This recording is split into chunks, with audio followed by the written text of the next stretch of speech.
welcome to Comedy Album Book Club. Yes, this week I have the distinct pleasure and immense fun of chatting with Mike Carrozza. We discuss Kyle Kinane's Whiskey Icarus. Stay tuned and enjoy the show.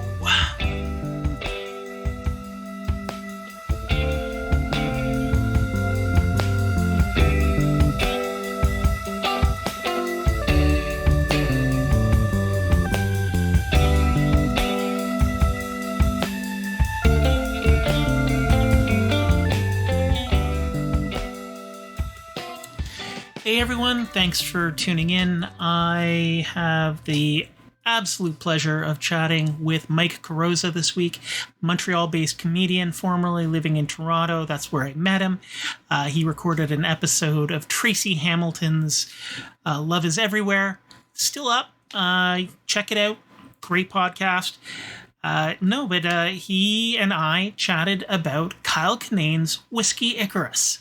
Terrific conversation. We got pretty into the weeds about the process of comedy, its nature as art, and how hecklers suck. They suck hard and they suck large, and people enabling hecklers suck just as bad. Great conversation.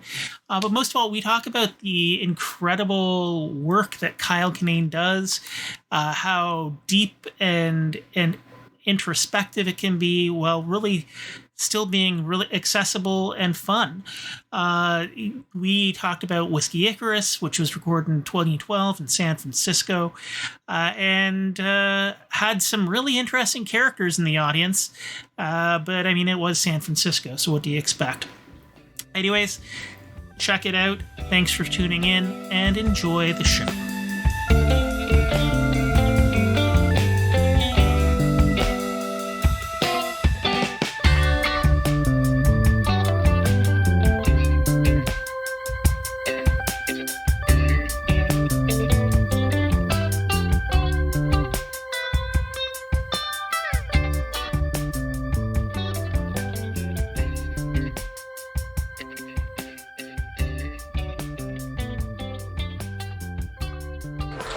I want this to be an art form. I want comedy to be taken as an art form. I feel I put just as much heart and blood, sweat, and tears into this as any musician or any sculptor.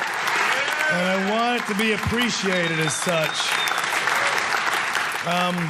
But then I was in a van with my friends not too long ago, and I unsolicitedly just announced, I said, hey guys, these farts are like contractions for the turd baby I'm gonna have later.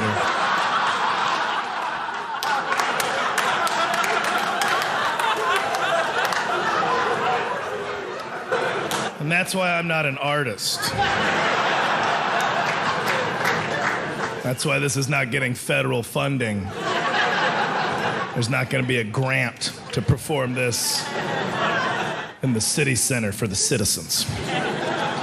Welcome to Comedy Album Book Club. I am joined by Mike Carrozza. Thanks for being on the show. Happy to be here, man. Thanks for having me, man. So you chose Kyle Kinane's Whiskey Icarus from 2012. What inspired you to choose that album? Kyle has been a longtime favorite of mine. I love basically everything he does. He's very funny, obviously, you know, that's like a fun for comedy albums and comedians. But he's also extremely poetic, and I like Whiskey Icarus is the standout because I guess it was like in the formative time of when I was starting to take comedy seriously for myself. And, it is a very seminal and influential album for me in the way that like so many things are quotable and the little details stand out while not, you know, undercutting the big moments. Like it, and you kind of see like the building blocks of what he ends up using more in his later specials. And I just think that like he's so good. He's just so good. And this is 13 years ago, around literally. Yeah. 2012. So 12 years ago. I started in 2010, 2011, and so Death of a Party was already on my radar as an album that I could not stop listening to. And then this came out, and I was like, oh, that guy like just put out another special. That's so sick, you know? Yeah. And then you get into this, and there's so many gems across the board. It's amazing. Yeah, like you said, it's the details. It's like, we're going on an adventure, and it's like $80 on the on Take the me to meter. Neverland. Yeah. Now, one of the things I really liked about this too is it's timeless. Like, there's nothing on here that. And if I find that with many specials and many albums, it's like, oh, it's of a moment, which is nice, and that gives you a slice of life from that time. But this applies as much today as it did 12 years ago, and I think in 12 years, it will still land just as well. I mean, the "died in my arms tonight" joke might be a bit of a stretch next, 12 years from now, but. Yeah, I mean, it is. He's very good at that. The stories are very personal, and then they're also like, I mean, there is like some of the dated stuff that I could think of is like he's talking about hipsters, you know.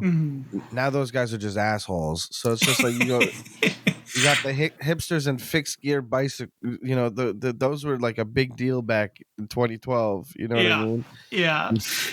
And to be doing that joke in San Francisco, which is like one of the cultural cornerstones for hipster culture kind of thing.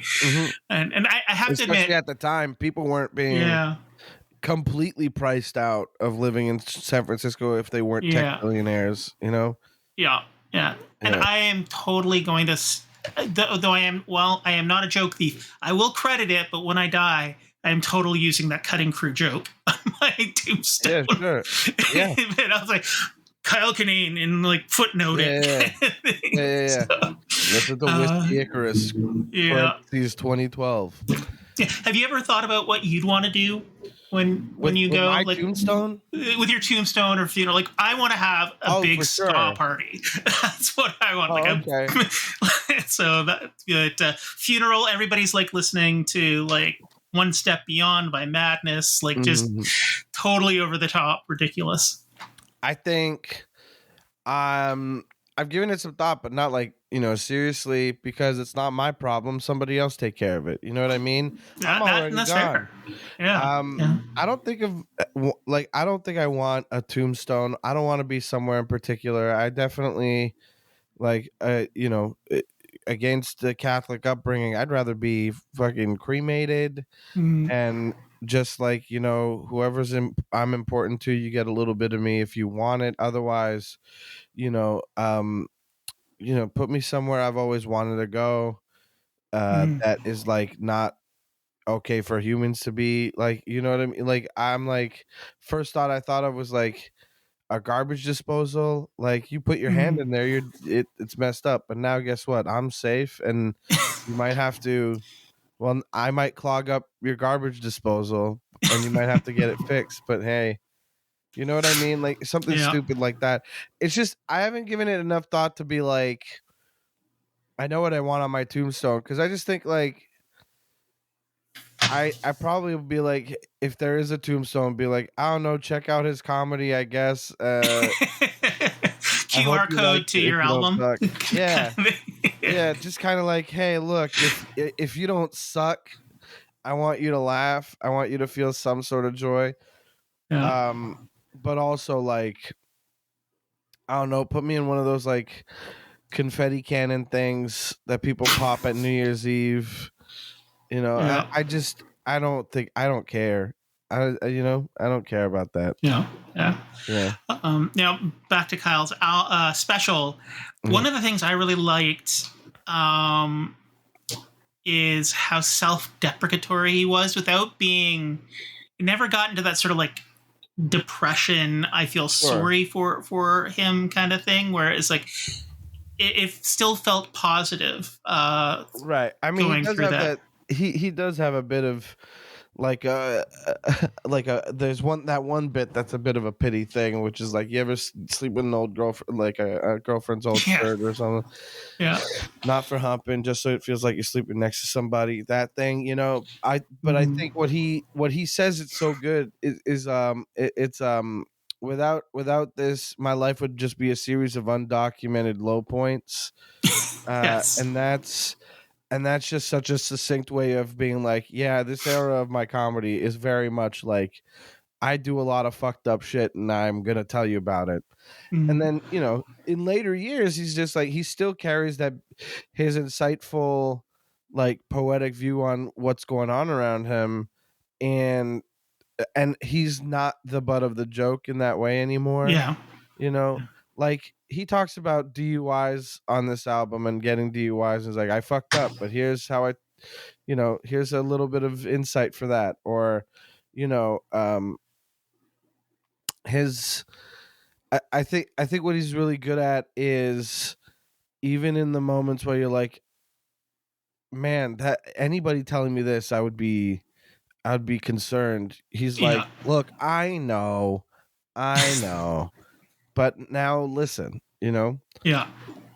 like there's a bit on his later special. I like his old stuff better, where he's like, I threw away change. Like he had a receipt in one hand and then change in the other, from coming out the gas station convenience store, and he meant to throw out the receipt, but instead he threw out like the change in his hand, and that is such a moment of like a lot of people would like maybe feel bad about it and be like, whoops, and move on, but he's like, Yeah. what's the funny? How do I describe this?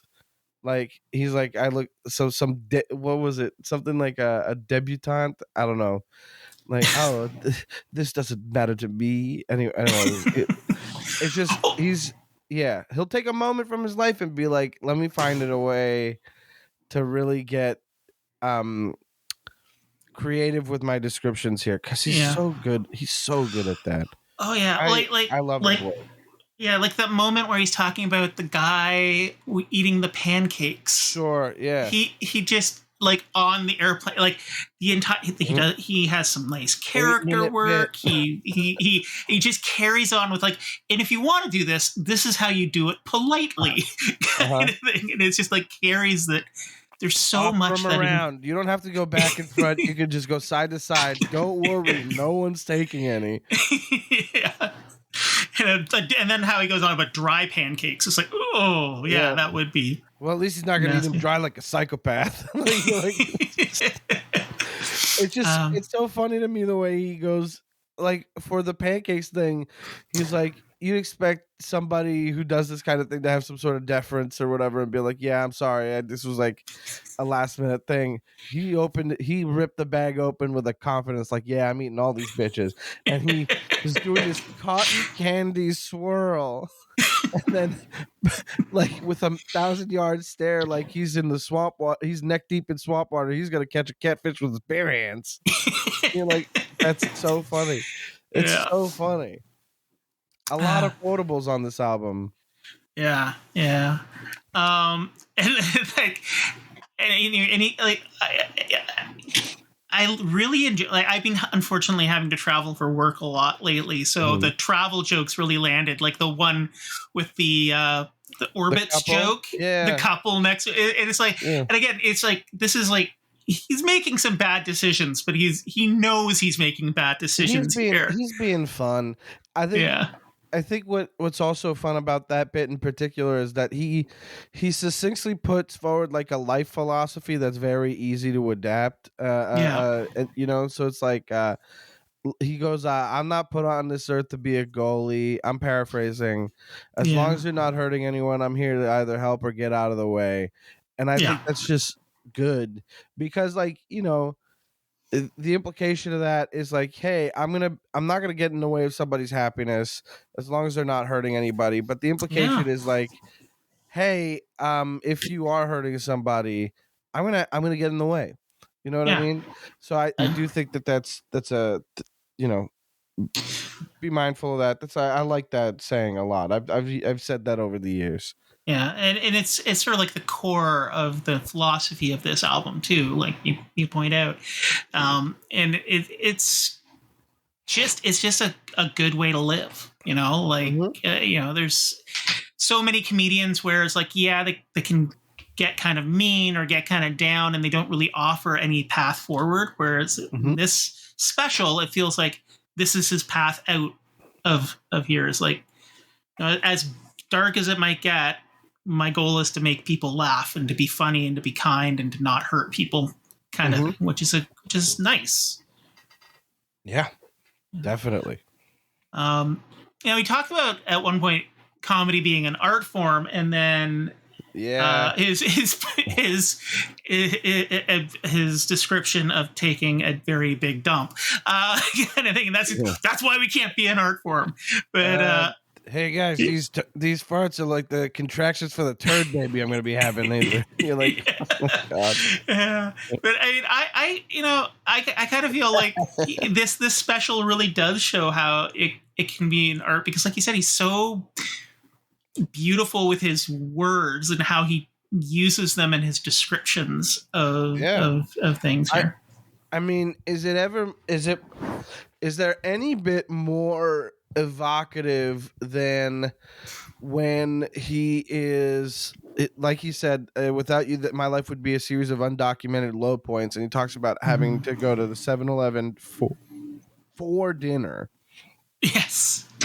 and getting like a cheeseburger bite thing, which is cheeseburger shaped like a hot dog, and he is like, and what is that? Did mad scientists run mad, or did a cheeseburger fall in that perpetual motion machine and it got smoothed out the way that glass gets smoothed out into sand on the beach? And he's like, you can almost hear the hot dogs in there because they're moving forward, but they're never gaining any ground.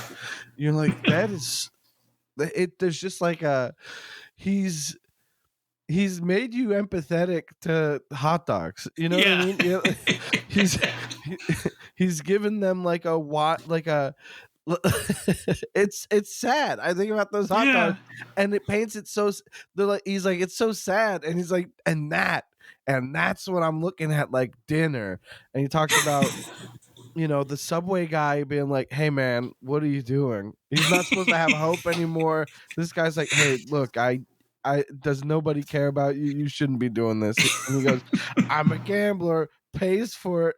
And then he says one of my favorite lines on the albums. He goes, crumbs, magic hands, because he eats it in one bite. And like that moment is so funny. And then it's followed up immediately with, I ate a homeless man's dinner and I didn't even savor it. And then I got a DUI. And Whiskey Icarus flew a little too close to the sun. It's so good. He's really good at that. You know, he packs a lot of imagery into, like, some of his sentences are just so perfectly crafted. You're like, fuck, how does anybody do it like that? Yeah. And he knows, one of the things I love too is he knows when to deploy and act out so perfectly. And I mean, you're good at that too. Like, I was listening to your album recently, Cherubic, I mean, you've got these great moments where just when to punch it up with. Like in this, he's like, God damn it, Grable, you focus on the anarchy at hand. So you have moments like that too. Closes at 11. Anarchy closes at 11. But yeah, you have those same kind of moments on your album, which I highly recommend everybody listen to. Where like the chef kiss act outs and stuff like that, and the.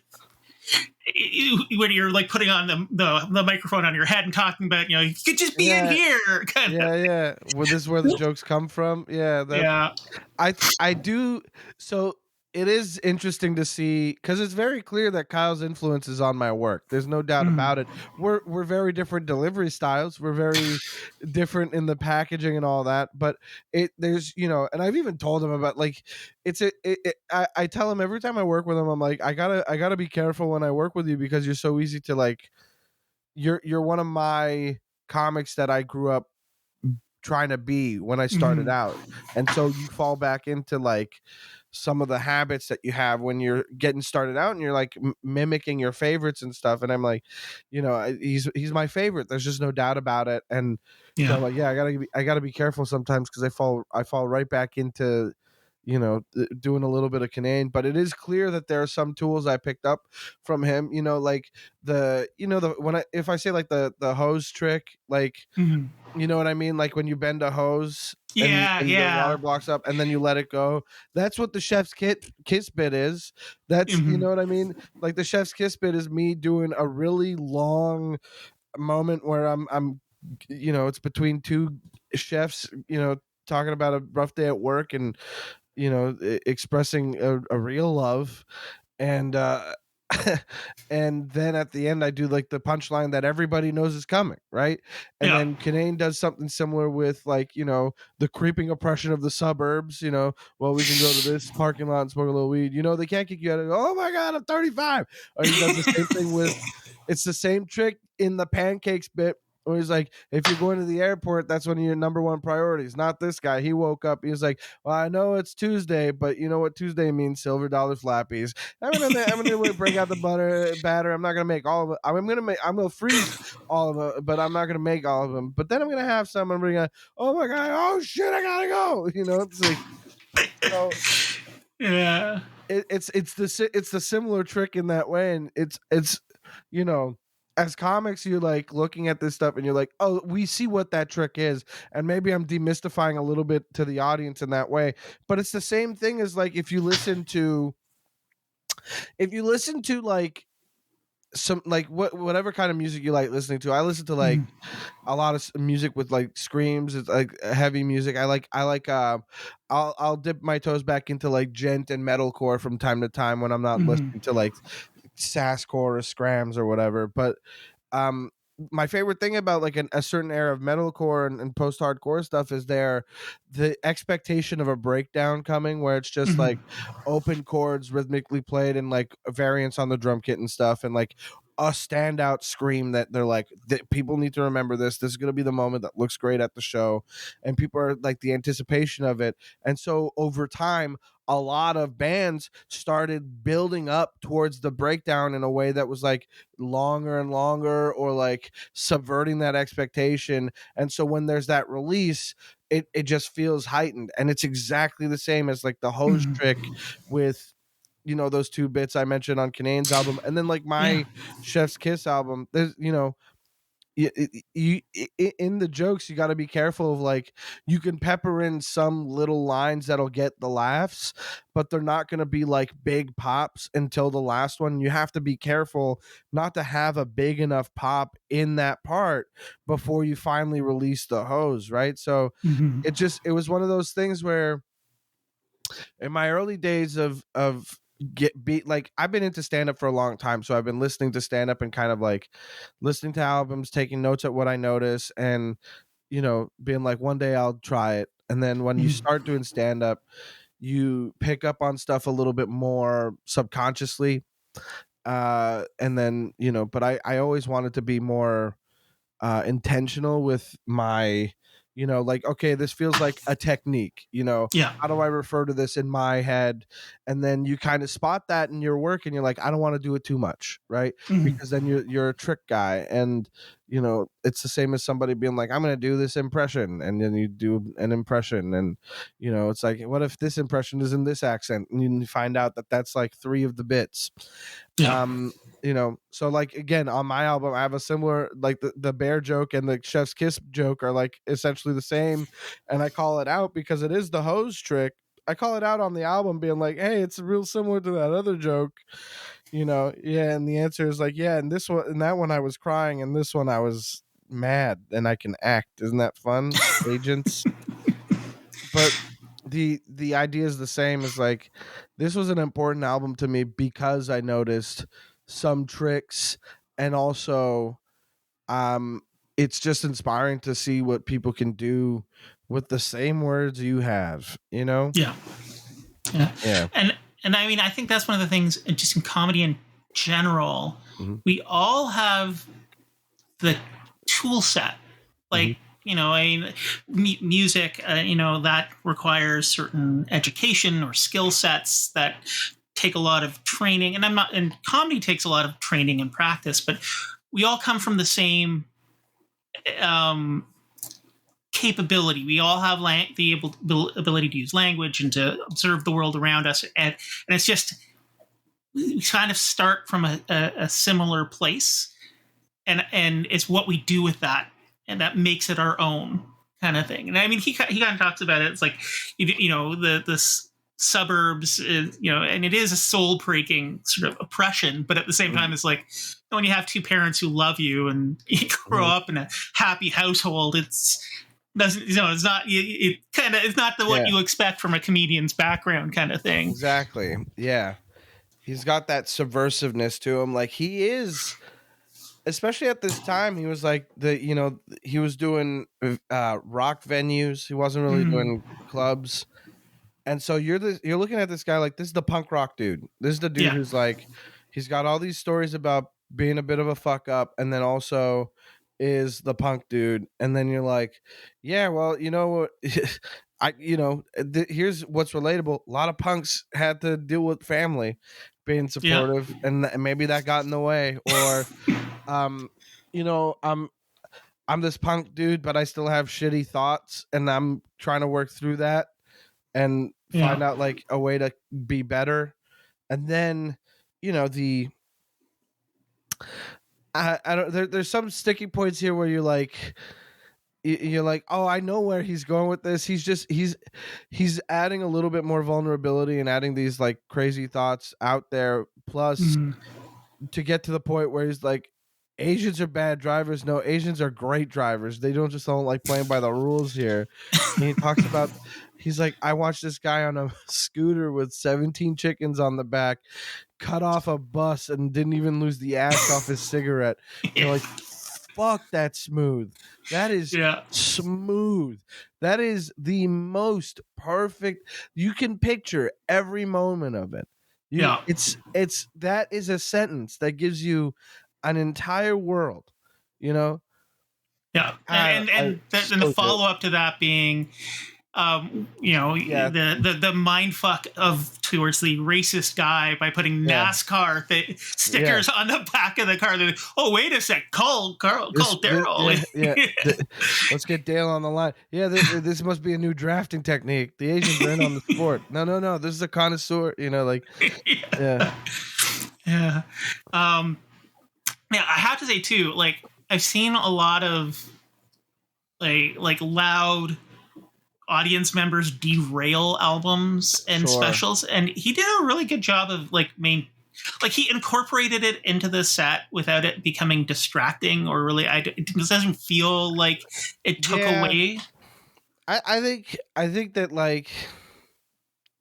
there's more of this than we get to see, considering the cuts of specials and stuff, and I've been to special recordings where they stop for a little bit and kick somebody out because they are disruptive, and it's like, this guy was said something, was like, basically like, I didn't get the joke. I was like, all right, you shouldn't, you shut up, obviously you suck. And then if it had escalated in any sense, I could have seen this being cut. You got the perfect comeback line, and then letting it go, would have been fine. But I think that I think having that in there means that like you're getting a bit more of like a, well, this happens, but that's the thing. He's in a theater and everything. I don't know. I just think that, hecklers, man, fuck off. I had a lady, I was hosting at the club in town here, the Comedy Nest, and on a Sunday special, like a holiday show, and it's a showcase show. So I'm hosting them like up and down the whole time. And within the first 20 seconds of the show, this woman heckled twice. Like, I did the whole like, hey, welcome to the show and all that stuff, make some noise. Now I'm going to do comedy for you. And I'm setting up a joke, and she go like, it's a, I wear a cap on stage, and I don't like what my hair looks like, and I'm talking about how I got, this is an intro to the bit, it's a way in. And she's like, let's see the hair. And I'm like, no, let me finish. Let me do the talking because I'm the one amplified and all that. And then I say, I don't like what my hair looks like right now. And she's like, well, it can't be that bad. And you're like, if you don't shut the fuck up. And so I literally had to be like, I don't know if you understand the dynamic of this room, but like this is a whole room of people that hates you right now. So like if you don't recognize that, I think you should leave. Like you gotta shut the fuck up, or thank you for being here. So like that's it. Yeah. She didn't say anything for the rest of the show, but after the show she walked by me and she went, go fuck yourself. And I was like, I'm not a retail employee who can't clap back. I'll tell you to go fuck yourself, and I hope you fall down an escalator. What do you want? Yeah. And I mean, I kind of feel like the internet has, like, all of these people like doing these crowd work and heckler reactions on TikTok have kind of ruined it for a lot of people, because now there's the expectation that that's normal or that's okay, and it's not. Yeah. Not a fan of that trend. I have to give it up to the OG Steve Hofstetter putting plants in the audience, being like the destroys heckler thing. Fuck you. Like I don't fuck anybody who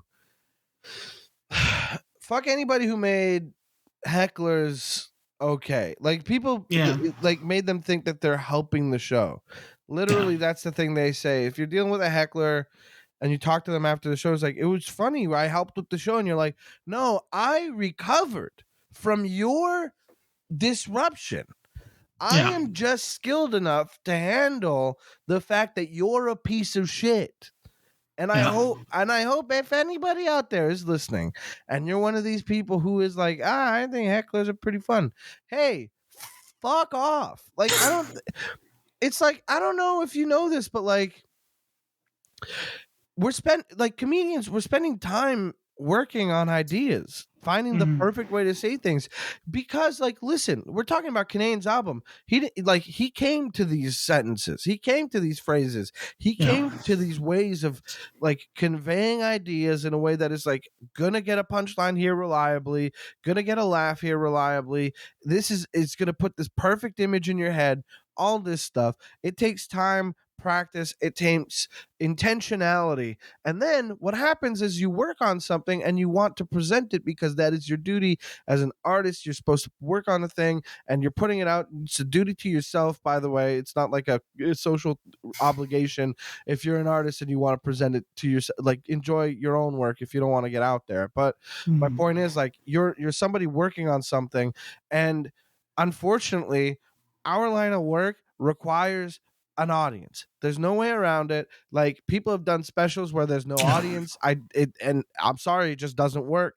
Like, you need an audience there. You're our instrument. Musicians can spend time in a practice venue just playing their songs, and if they're satisfied with that, that's awesome. They can just record it, put it out, and they don't have to interact with the audience or what you think or anything like that. You just kind of have to like do your thing. My thing is being in the room and making you laugh. And I have worked hard on finding out what I want to say and how I'm going to get that laugh. And if you pipe up, you're ruining everything. It's the equivalent of like, if I see a band and I go up on stage and like put my hands on a guitarist's, neck while they're playing something, or I take away like two cymbals and start dancing with them on stage from a drummer, like I'm, that it's literally the same thing. Yeah, it's so much more disruptive than you think, and that's because you're sitting down and you're talking. It's the guise of talking. Make no mistake. I don't give a fuck what you have to say unless it's great show after the show. Yeah. I don't care. I'm up here talking because I want to perform. I'm up here making jokes because I think they're fun. And I want you to know I'm having a great time. I love what I'm doing. I think I'm very funny. That's the point. If I didn't think I was very funny, I wouldn't be here tonight. I don't think I wouldn't be up on stage, for one. And also, I'm at a point where I'm playing shows where I'm like, yeah, I don't do garbage. You know what I mean? I'm at the show because I'm good. All right. Yeah. You have to trust that. And if you disrupt and you're like, what? I helped the show. I'm going to be like, no, you ruined the show. Because of you, people got a worse experience than they paid for. They were paying for people to come up here with prepared material, something with intention, something with, work, like, you're paying for somebody to come on stage and give you what they've spent time on, give you who they are, give you like, even if they're working something out, like they are coming in with the idea of like, this is what I'm doing tonight. And you came up and you're the curveball. You're somebody like, I don't care about what your intention is here. I don't care about what you want. I want to react to being, mayonnaise. You're like, what? All right. Hey, shut your mouth. You get, it's one of those things that people forgot. Like, crowd work is fair. People love crowd work. It gives the illusion of spontaneity, because here's a fucking, speaking of tricks from earlier. Yeah. If you notice, there are a bunch of comedians who are like crowd work comedians. They are setting up, using these conversation tricks to lead you into these subjects, and they get you there. Yeah. And then they do a pre-written joke. You're not getting off the cuff all the time. Sure, there's a little bit of it to be like, see, we're here in the moment. And then they go into a bit like, well, this is the bit now. Yeah. And it feels like that's, the magic of crowd work. Oh, he's just coming up with this stuff. No.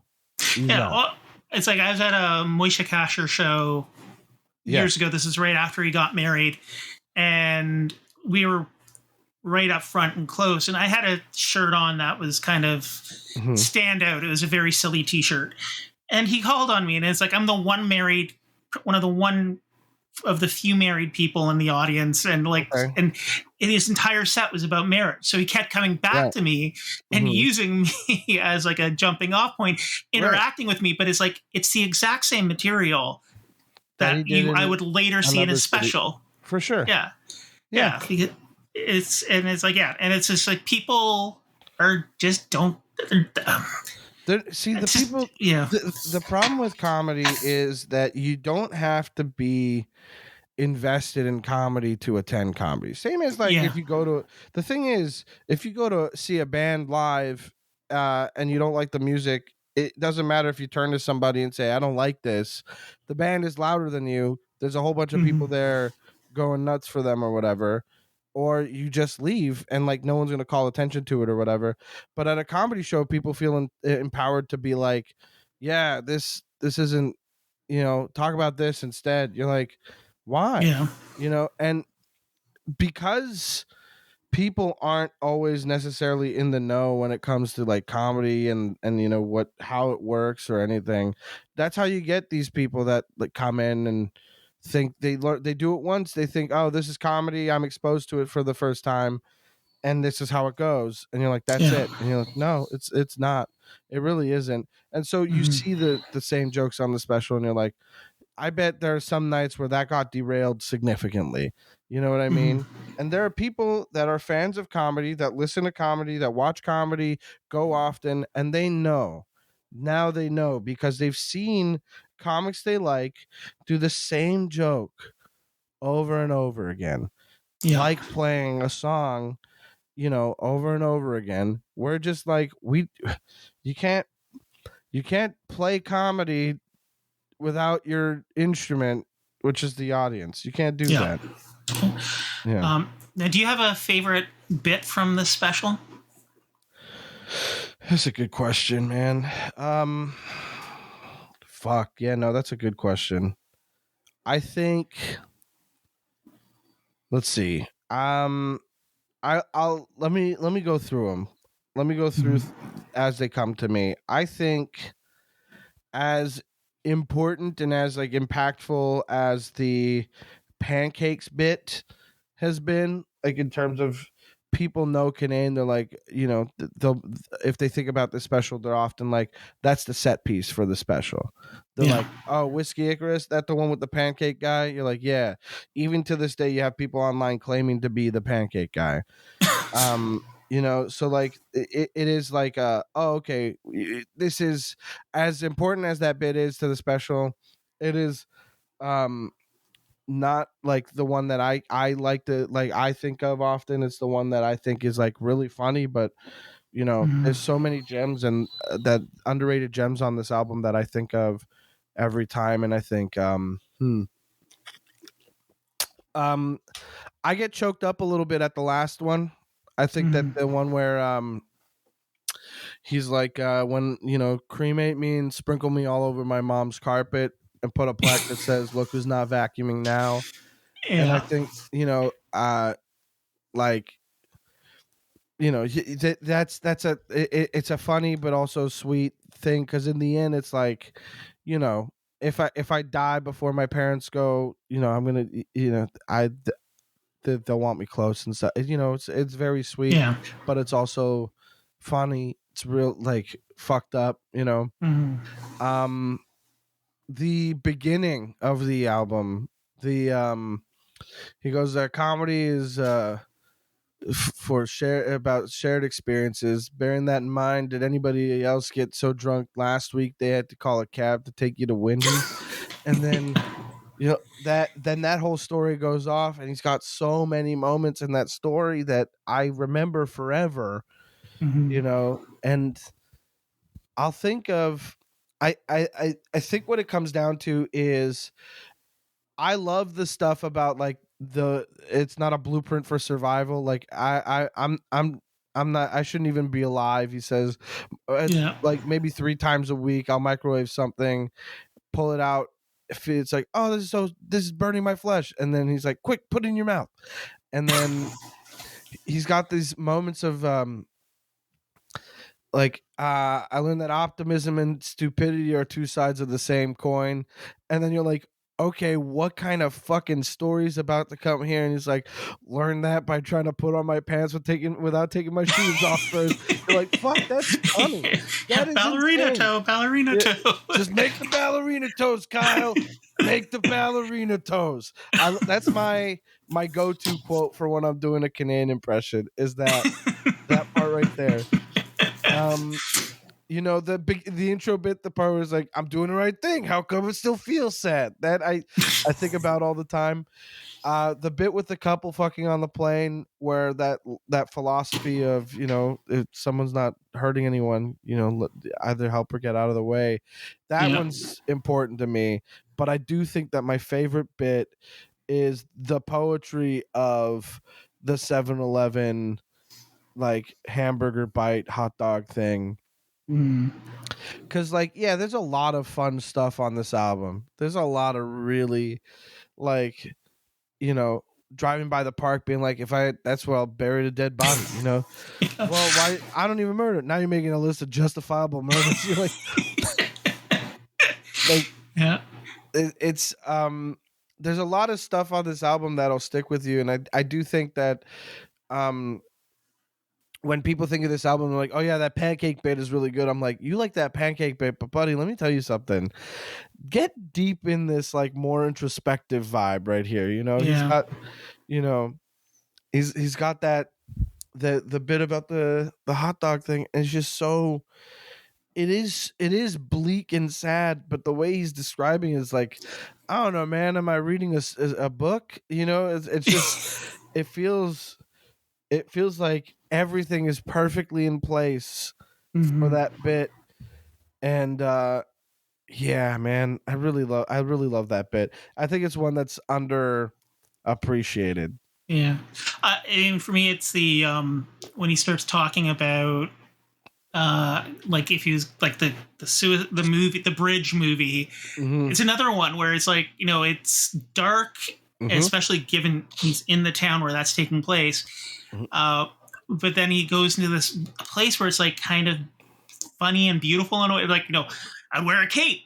If I'm gonna go, I'm gonna like put on a snorkel and some flippers and like a little glass. A glass right whereby I'm gonna fall. Leave a post-it note that says, "I think I can make it." Go out with a question mark. Yeah. That's a good one. That's a good one. It's that being said, the entire special, like you said, front to back, top to bottom. Yeah, very good. Very good stuff. And the thing is, he doesn't have any misses as far as I'm concerned.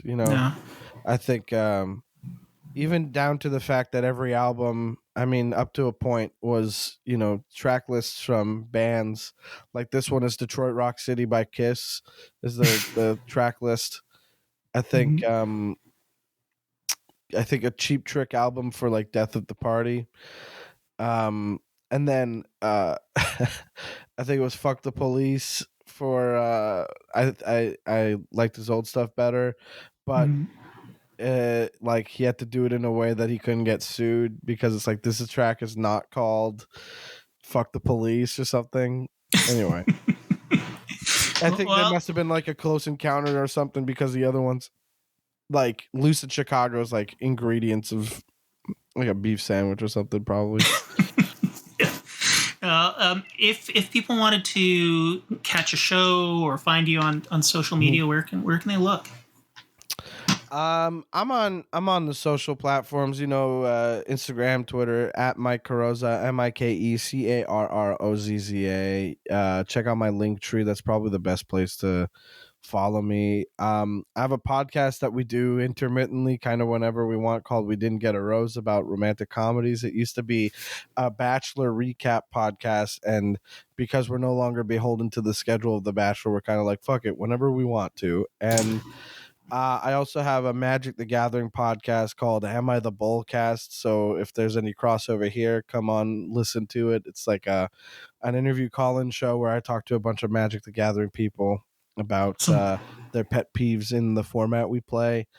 In terms of shows, you can follow me online for more information, but depending on when this comes out, I'm actually gonna be featuring for Kyle in Vermont soon this month. Yeah, I'm looking at my calendar, 18th to the 20th July, or is that 17th? I don't know. Yeah, the weekend of the 19th, 20th, or whatever. That's when I'm at the Vermont Comedy Club. Yeah, 18th to the 20th, Vermont Comedy Club, Kyle Kinane. I'll make sure to have this up and out before then. So that's awesome. Sure. I mean, look, if it whatever works. I mean, no pressure on that, especially because, like, hey, maybe it'll, a fan of yours is at the border. Yeah. We'll see. Well, thanks very much for taking the time to speak with me about this special, and I'll look forward to you coming back on and talking about other albums and specials you enjoy. Oh, sure. I got plenty of those. I'll come back on whenever you want. Perfect. Thanks, Mike. Thanks, Matt.